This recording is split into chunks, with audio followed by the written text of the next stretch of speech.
Yeah. Take a little video of it. What do they store there? Like iron ores? Dennis, you could watch this on my YouTube channel. Alright, we're out here fishing 106th Street.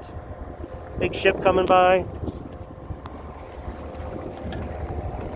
A lot of perch down there.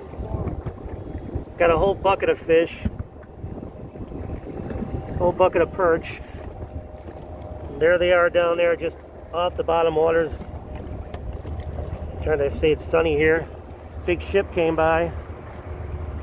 All the boats out here fishing.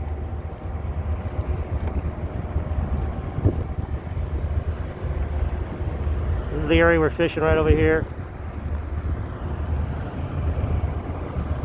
Pretty cool.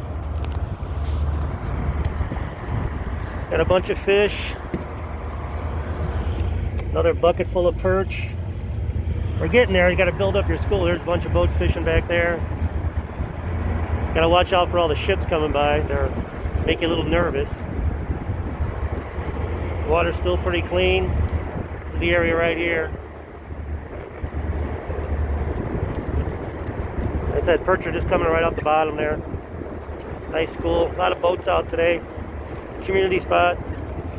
There's another look. And a nice bucket of perch here. See, got one really big one there. That's a nice one. Oh, nice big perch. All right, there's the fish right there. There's the water temp. There goes the ship. All right, take it easy.